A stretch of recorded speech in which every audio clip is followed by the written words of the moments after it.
Et nous écouterons maintenant les mots de notre partenaire de Guito Toussaint, Thierry Tardieu. Monsieur le ministre des Finances, Monsieur le gouverneur de la Banque centrale,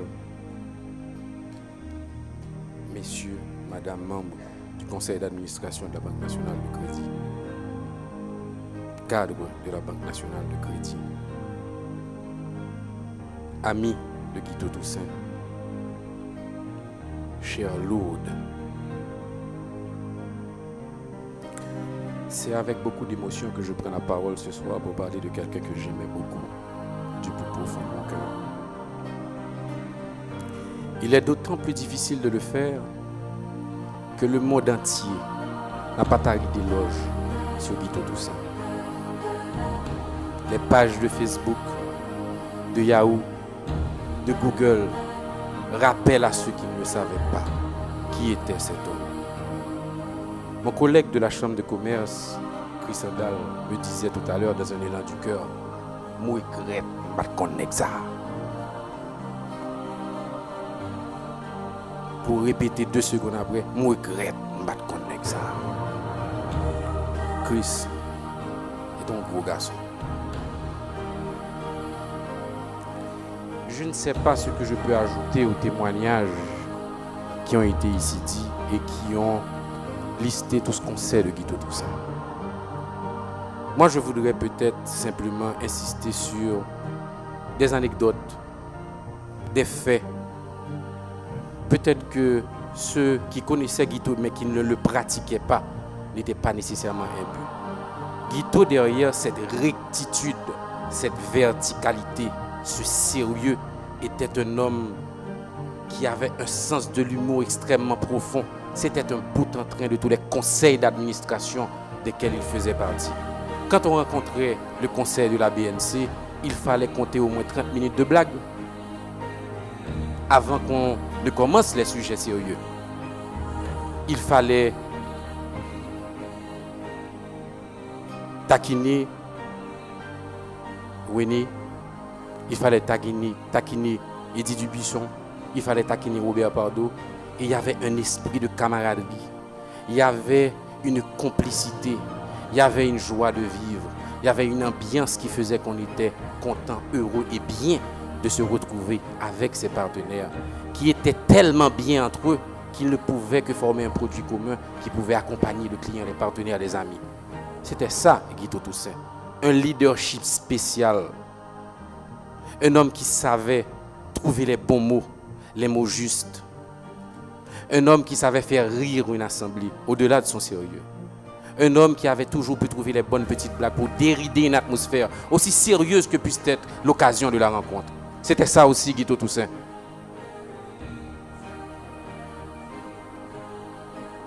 Un leader extraordinaire dans la simplicité et l'humilité.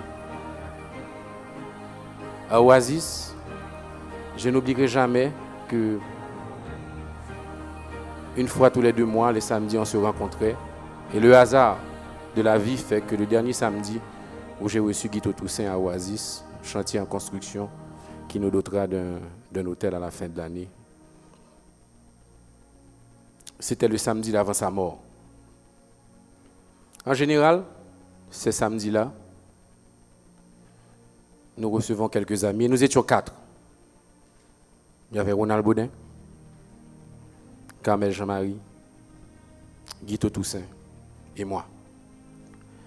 Nous venions de couler la dernière dalle d'un immeuble important de Pétionville et j'avais voulu que la première personne à prendre un café sur ce qu'on va appeler le rooftop de l'hôtel Oasis était Guito Toussaint.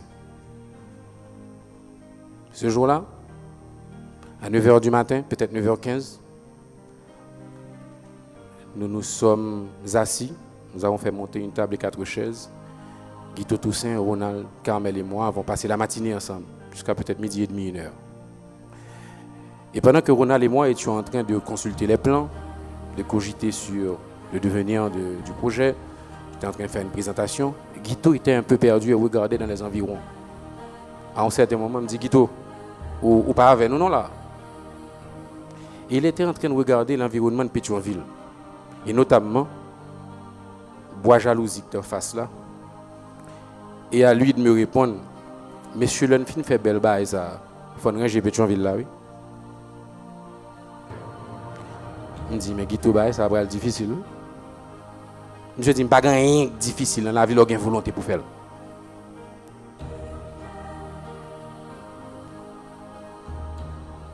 C'était ça, Guito Toussaint. Un homme qui avait la longueur d'avance sur tous ceux qui étaient autour de lui. Pendant que nous étions en train de cogiter sur le présent, il était déjà loin devant. Il était déjà dans l'avenir. C'est ça un grand leader. C'est ça un grand homme. C'est ça cet Haïtien qu'on nous a enlevé samedi dernier.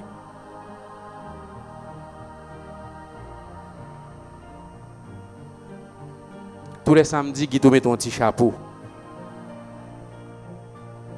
C'est un homme révolutionnaire par ses idées, mais très conservateur dans son élégance vestimentaire.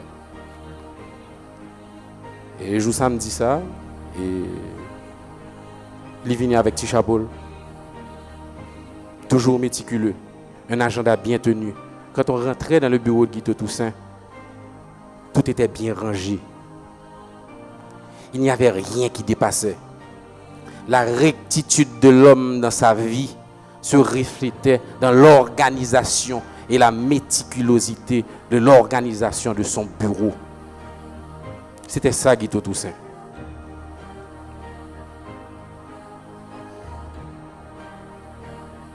C'était mon arme secrète quand je devais négocier des accords importants avec des sociétés étrangères. Car Guito Toussaint était le vice-président du conseil d'administration que j'ai l'honneur de présider. Mon arme secrète, car quand on lui a confié une mission, il la réalisait.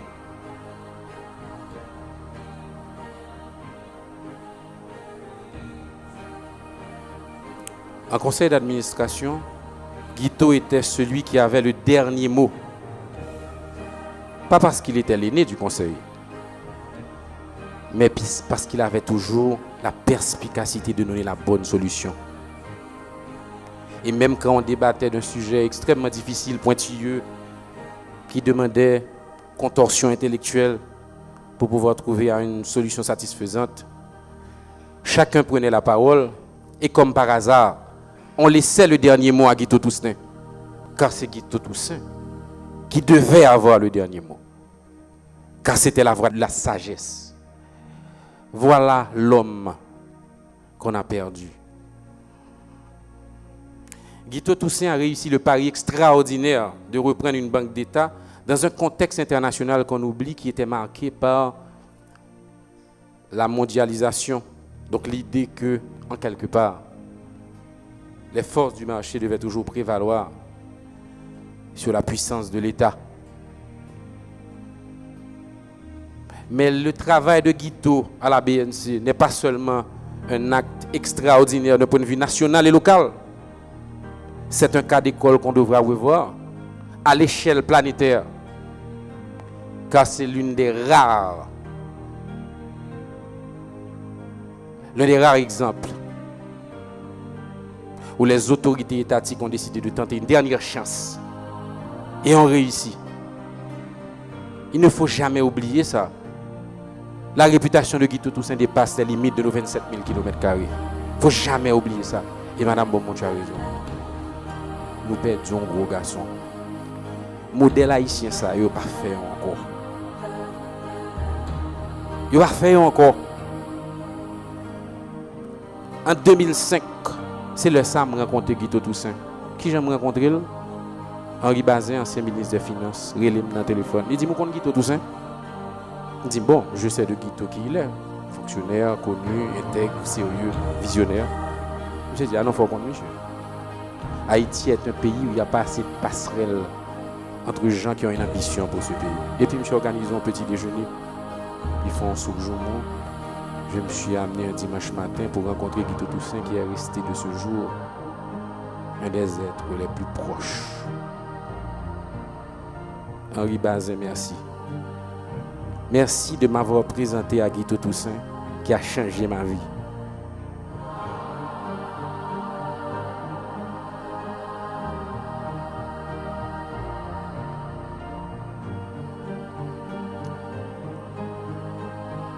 Est-ce qu'il faut répéter ce qui a déjà été dit? Guito Toussaint était un révolutionnaire.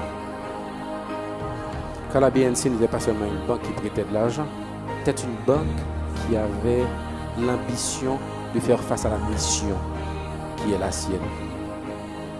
Non seulement d'aider ses clients, mais aussi de participer activement à la matérialisation de projets porteurs, modernes, créateurs de modernité, d'emploi, de croissance.